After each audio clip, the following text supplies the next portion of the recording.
আসসালামু আলাইকুম। আজকে আমরা দেখবো যে কিভাবে আমরা একটা সাবডোমেন ফাইন্ডার টুলস তৈরি করতে পারি। এই টুলসগুলো কিন্তু অনেকটা কাজের।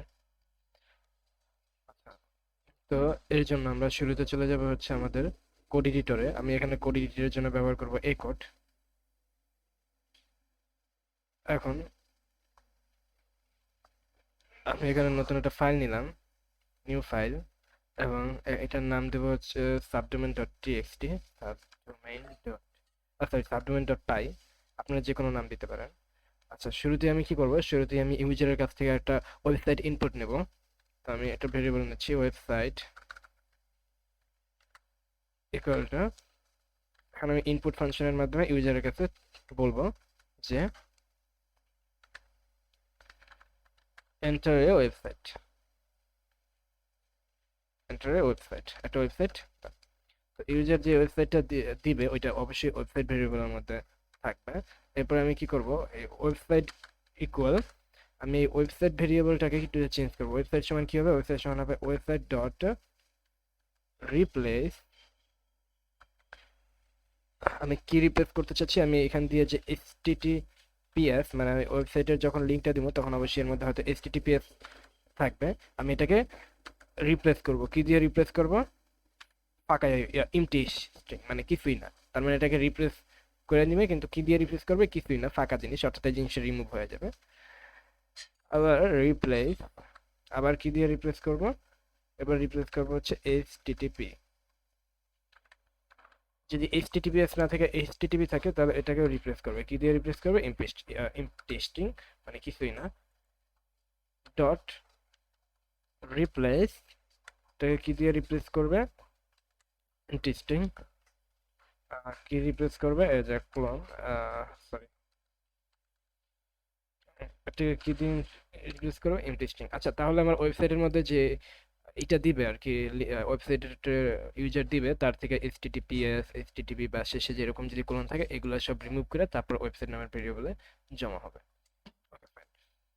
তো এখন আমার কি করতে হবে? এখন সাবডোমেন ফাইন্ড করার জন্য আমি আমার ব্রাউজারে চলে গেলাম, এবং ব্রাউজারে আপনাদের এই ওয়েবসাইটে আসতে হবে, hackertarget.com slash find hyphen DNS hyphen host hyphen records.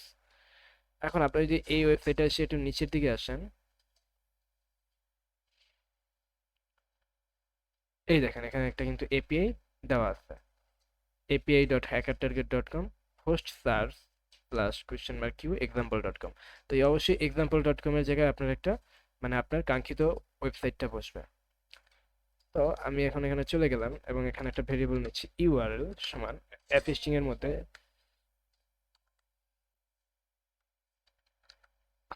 App string এর মধ্যে আমি এটা রাখলাম, সরি। আচ্ছা, এখন অবশ্যই তো আমি এখানে এক্সাম্পল.com রাখবো না, এখানে আমার ওয়েবসাইটটাকে আমি রাখবো। তো এই অংশটুকু কাইটা এখানে আমি ওয়েবসাইট দিয়ে দিই, ওয়েবসাইট। তাহলে কি যে এখানে ইউআরএল, এখানে ওয়েবসাইট এসে পড়বে। এখন আমি কি করবো? এই ইউআরএল একটা রিকোয়েস্ট করতে হবে। তো এখানে যদি আমি রিকোয়েস্ট করতে হয় তাহলে আমার অবশ্যই একটা মডিউল ইম্পোর্ট করতে হবে, ইম্পোর্ট রিকোয়েস্ট,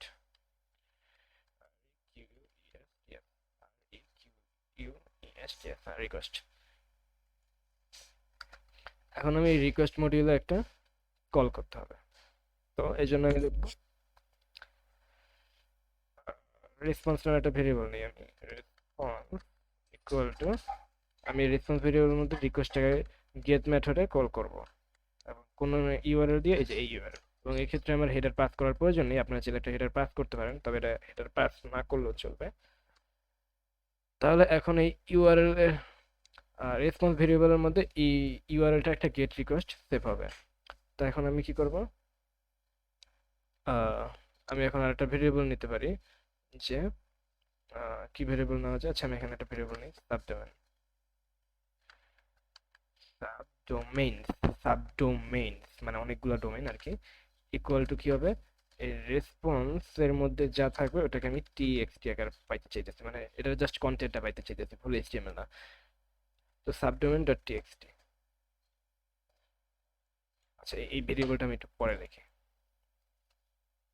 এখানে আরেকটা কাজ দিই, যে ইফ, যদি response dot status code equal equal 200।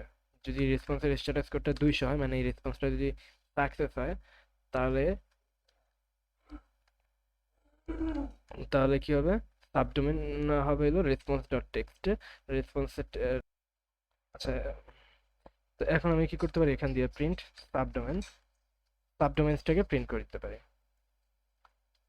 তাহলে আর আরেকটা কাজ করি যে এলস, এলস মানে যদি স্ট্যাটাস কোড 200 না হয়, তাহলে প্রিন্ট করবে হচ্ছে রিকোয়েস্ট ফেলড। আচ্ছা, এবার যদি আমার ওয়েবসাইটটা টুলসটাকে আমি রান করি, সিডি এসডি কার্ড, এবং এসডি কার্ডের মধ্যে আমার ফোল্ডারের নাম ছিল মেবি সাবডোমেন।